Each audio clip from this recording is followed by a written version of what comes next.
Hai visto il canale dove ti ho portato?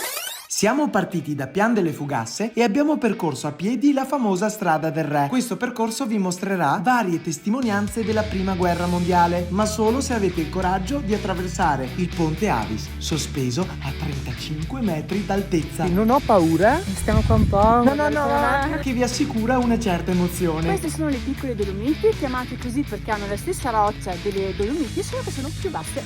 Un bucaneve! No, questa è una campanella e lo riconosci anche dai pallini giallo-verdini. Questo è un bucaneve. La nostra meta era quella che vedete, la Sisilla. La cima è a 1621 metri d'altezza. Non è difficile, però bisogna prestare molta attenzione negli ultimi metri dove c'è il cordino per sicurezza. Pesa 350 kg circa. È fu trasportata qua attraverso un elicottero militare. Maria Vergine. E ti è venuto fame adesso? Tanta fame. Il rifugio che è dietro la mia testa ci aspetta per i gnocchi con la fioretta.